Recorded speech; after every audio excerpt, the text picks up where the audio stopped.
महाभारत की कहानियाँ हम सभी ने बचपन में सुनी है और टीवी पर देखी है। इनसे हमें जीवन जीने की सीख मिलती है। महाभारत कालीन युग का आधार भले ही सत्य, दान और वचन पर टिका था, मगर रिश्तों में तब भी उलझनें नजर आती थीं। आज हम महाभारत की ऐसी ही कहानी की एक चर्चा करेंगे जिसमें एक भाई दूसरे भाई की जान लेने पर उतारू हो गया था। हम बात कर रहे हैं 5 पांडवों में से एक अर्जुन और उनके बड़े भाई युधिष्ठिर की, जहां अर्जुन अपने ही बड़े भाई युधिष्ठिर का वध करने के लिए तैयार हो गए थे। नमस्कार दोस्तों, आप सभी का स्वागत है आपके अपने चैनल धार्मिक मैथोलॉजी में। महाभारत के 17वें दिन अर्जुन युधिष्ठिर को देखने आते हैं। युधिष्ठिर उनको बोलते हैं कि इतने दिन हो गए किंतु अभी तक तुम कर्ण का वध नहीं कर पाए। तुम मुझे देखने नहीं बल्कि कर्ण से डर कर आए हो। अगर तुम्हें इतना ही भय लगता है तो तुम अपना गांडीव श्री कृष्ण को दे दो, वे इसका सही इस्तेमाल करेंगे।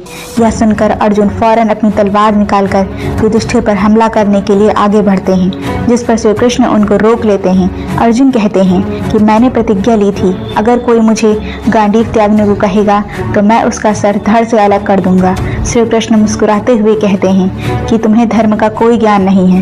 पहले तो तुमने बचपन में बेवकूफ़ी भरी प्रतिज्ञा ले ली और आज अपने खुद के भाई को मारने चले हो, जब उन्हें रणभूमि में तुम्हारी सबसे ज्यादा जरूरत है। अर्जुन पूछते हैं, अब इस प्रतिज्ञा से मैं कैसे मुक्ति पा सकता हूँ? तब श्री कृष्ण अर्जुन को कथा सुनाते हुए कहते हैं कि एक बार ऋषि कौशिक ने हमेशा सत्य बोलने की प्रतिज्ञा ले ली।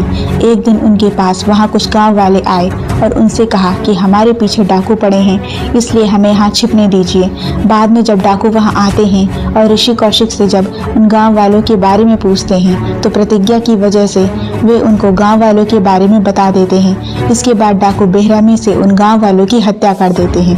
अब मृत्यु के बाद जब कौशिक नर्क जाते हैं तो पूछते हैं कि उन्हें स्वर्ग क्यों नहीं मिला, जबकि उन्होंने आजीवन सत्य बोला है। इस पर यमराज कहते हैं कि आपको सत्य का सही अर्थ नहीं पता है। आपके सत्य की वजह से निर्दोष लोगों को अपनी जान गंवानी पड़ी, इसलिए आपका सत्य निराधार है।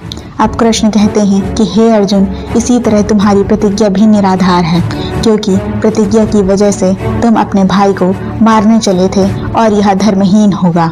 अगर आपको वीडियो पसंद आई हो तो वीडियो को लाइक करें और ऐसे ही अनसुनी कहानियों के लिए हमारे चैनल को सब्सक्राइब करें और कमेंट में जय श्री कृष्ण लिखना ना भूलें।